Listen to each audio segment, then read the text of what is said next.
3 shots in 19 seconds. That's even faster than numbers considered an excellent result for an American M1 Abrams crew. But here's the twist. In this footage, it's the Ukrainian crew. Events are taking place at Russian positions in the Donbas region. The task of the Ukrainians is to make the firing point unsuitable for further use. And the 120mm Abrams cannon is doing a great job of that. But is everything actually as perfect with the M1 Abrams as it seems at first glance? After all, some American media even wrote that the Ukrainian army moved the Abrams away from the battlefield so that they would not die. A complete lie, let the enemy not even hope. And international experts say the Ukrainians have received not the same M1 Abrams they have been promised during training at the US military base in Germany. Well, here is the truth from Alexei, the driver of this Ukrainian Abrams. The gear is automatic. We mastered its use in Germany, at a polygon, at a NATO base. Maybe the Ukrainian Abrams are not fast enough because they're almost 50% heavier than the T-series tanks in service with the Ukrainian army. The last time, I did 65 kilometers per hour. Well, you can do 72, but only from a hill. Yes, although the Abrams weighs at least 64 tons, it is speedy and maneuverable thanks to the Honeywell gas turbine engine with a capacity of 1,500 horsepower. Allegedly, this is the main feature of the Abrams because a large mass can indicate the thickness of the armor and thus the excellent protection of the crew. But retired Lieutenant General Ben Hodges, who previously served as a commander of the US Army forces in Europe, says the most significant advantage of modern Western tanks is that they can locate, identify, and engage targets faster and at a greater distance than the Soviet-era tanks in service with the Ukrainian army. Do the American tanks for Ukraine have the necessary devices to hit targets accurately?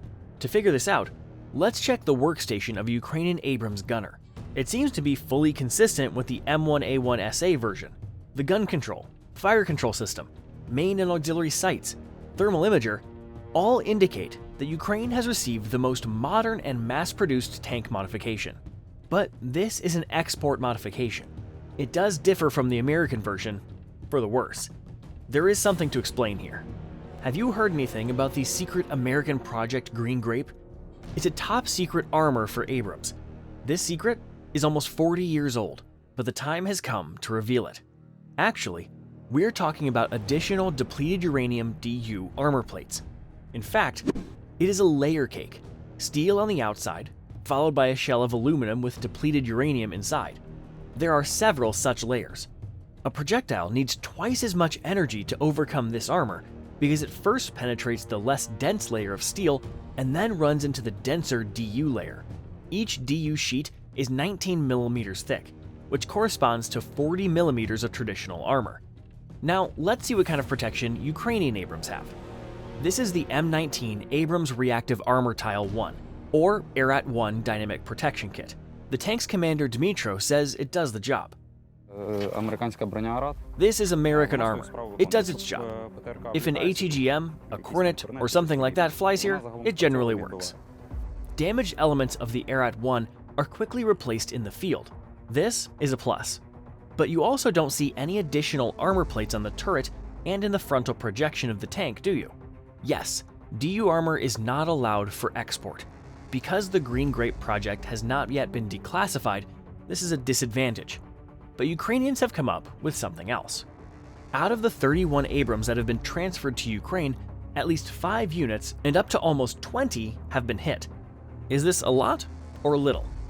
Well, it's worth mentioning that under more favorable conditions for combat operations, Saudi Arabia lost no fewer tanks in the battles against the Yemeni Houthis. And this is despite Ukrainian Abrams receiving as many as 10 to 15 hits during each combat mission. 10 to 15 hits per combat run. It feels like someone has put a bucket on his head. Combat experience has shown the commander of this Abrams of the 47th Separate Mechanized Brigade what the tank's protection should be in modern warfare, where kamikaze drones, munitions planners, and ATGMs are the kings. As you can see, the standardized ARAT-1 armor only protects the sides of the tank. On top of that, the Ukrainian military is bridging the Contact 1 dynamic protection elements. They call these blocks chocolate bars. Each one contains 260 grams of explosives that detonate when hit by high explosive munition. A grill is placed on top of the blocks on the tower. The thickness of the Abrams roof armor is only 25 millimeters. A drone with an anti-tank charge can pierce this area and kill or injure a crew member, as well as damage electronic components or set the tank on fire. The shorter the distance from the grill to the chocolate bars, the greater the angle of the cumulative blast from the high explosive munition. Thus, its power is less. Even this thing on the front plays a role in combat. FPV drones bounce off it and underneath it. Underneath them are the same chocolate bars in the same boxes that additionally protect the driver's mechanic. Here's what Mick Mulroy, former Deputy Assistant Secretary of Defense, retired CIA officer, and U.S. Marine, had to say about the issue. The additions that the Ukrainians are making are similar to what I have seen in the past. In my experience, these efforts are effective. Although there are hardly any tank duels in this war, the Ukrainians could use some secret American armor with DU. So they are waiting for the Green Grape to finally become a highlight and for Ukraine to receive many more tanks with high-quality DU armor. What do the soldiers say about German tanks? After all, Abrams and Leopard are related. They share a common grandfather, the MBT-70 project, and both use the same type of L-55 gun. The 47th Separate Mechanized Brigade has also become one of the operators of German tanks in Ukraine. Our company commander comes and says that we're going to train on the Leopard. We were all like, wow, we'd only seen it on the news. Not everyone believed it. By the way, they also fight on American Bradley infantry fighting vehicles. Give us a thumbs up if you've already seen our fantastic video about the adventures of M2 Bradley in the war in Ukraine. Leopards of 2 generations and several modifications have been deployed in Ukraine. Fortunately, they share many of the same parts. This simplifies logistics and makes it possible to repair tanks in the field. According to the Bundestag, Kyiv received 55 Leopard 1A5s and 18 Leopard 2A6s, but other countries have also supplied such tanks. Various countries promised to provide over 100 Leopards, including the Swedish Stridsvagn 122, a licensed German Leopard 2A5 tank. However, it is unknown how many have been sent. What is for sure, however, is that Leopards took part in the counteroffensive in southern Ukraine. The loader of this Leopard 2A6, who has experience with Soviet tanks, tells something he has not yet told his wife. His Leopard was hit by a mine. Few crews of the old T-series tanks have experienced anything like this. At the moment of the explosion, there was just a flash. The tank didn't even shake. The commander ordered us to evacuate. They pulled the tank out. That is, not all damaged tanks remain on the battlefield forever, but in most cases they are pulled out and the crew remains unharmed. The tank is made primarily to protect the crew, because it is hard to survive in a Soviet tank. Even far from the battlefield, all Leopard tanks are scattered in the forest. No one knows their location. This Leopard 2A6 crew is on their way to meet us. As you can see, sometimes you really can't go without the secret green grapes. Unlike Ukrainian Abrams, the Leopard 2A6 can move backward no worse than forward. This gives it an advantage on the battlefield when performing the pants maneuver is necessary. This is when the tank constantly moves to avoid artillery fire and continues to fire. There's a rear view camera and a periscope. The commander guides the mechanic if the mechanic doesn't see something. That's very good. But the Leopard 2A6 does not like this kind of maneuver, because the Ukrainian off-road terrain is so tough that the track can come off. By the way, Ukrainian tankers can solve this problem even in the middle of a battle. Foreigners did not show us this. They do not know this. They did not know this themselves. The Leopard 2A6 gun has a barrel length of L55. It is 52 inches longer than the Abrams, so it can hit targets 1,320 feet further. It hits targets on the first shot. This is also due to the improved thermal correction system of the sight and the stability of the gun. You turn left, the turret turns left. Downward means gun down, and this way, the gun goes up. If the target is moving, I press these buttons for 3 to 6 seconds, and the computer catches it and holds the target itself. I can drive away, drive in, turn around. The gun will be in one direction only. According to Ukrainian tankers, The trick with the glass of beer on the barrel of the tank gun is not a combined filming, but the real work of the gun stabilization system. However, we don't see any additional protection. Doesn't the Leopard 2A6 need it? The thickness of the tank's roof armor plates is 40 millimeters. Yes, this is more than the Abrams, but in today's environment, the biggest threat from above is from drones with a cumulative charge. Therefore, the Leopard is vulnerable, just like all other tanks on the battlefield. What do Ukrainian tankers do to protect themselves? The commander of this tank says that the additional protection on the sides of the tank is also made with the help of chocolate bars.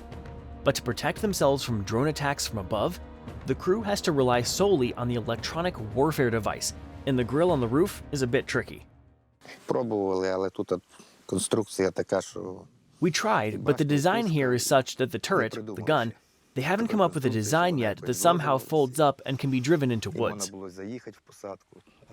The manufacturer of the Leopard 2 tanks, Krauss Maffei Wegmann, is already dealing with this problem. It seems that the era is coming when a tank cannot survive without a grill above the turret. In the meantime, the tank serves as heavy artillery in close combat.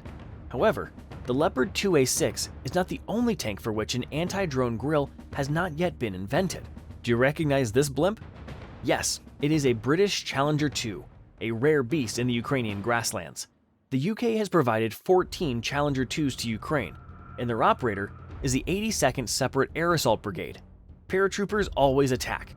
That's why Challenger 2 tanks have been involved in every kind of trouble imaginable, including the operation in the Kursk region. The first tank was damaged by the Ukrainian counteroffensive in 2023. The vehicle burned out, but the crew survived. However, the Challenger 2 mainly performs tasks to destroy enemy positions, pillboxes, and light armored vehicles from a distance. The Challenger 2 is probably the only modern tank in the world with a rifled gun. This is both a problem and an advantage. Altogether, the rifle barrel, an advanced fire control system, a cool rangefinder, and a sight give a good result. There is an armor-piercing high-explosive projectile. It confidently dismantles dug-in concrete dugouts with a concrete roof. But the Challenger 2 is not adapted for actions against enemy infantry, because it does not have the appropriate ammunition in its arsenal. And it is impossible to take one from the outside because the gun is rifled. By the way, because of the rifled barrel of the Challenger 2, tankers sometimes have a shortage of shells, as they require separate logistics. However, the commander of a Challenger 2 still considers it the best tank. I have driven T-64, T-72, and fought in T-80. Even once, if you are hit, the ammunition will immediately detonate, and your remains will be scattered across the field. But on this tank, the ammunition is arranged in such a way that it can withstand several hits. Even if it hits, it's not a given that the ammunition will detonate. Here is for people. Everything is for people. Western tanks have demonstrated their main advantage over Soviet and Russian tanks.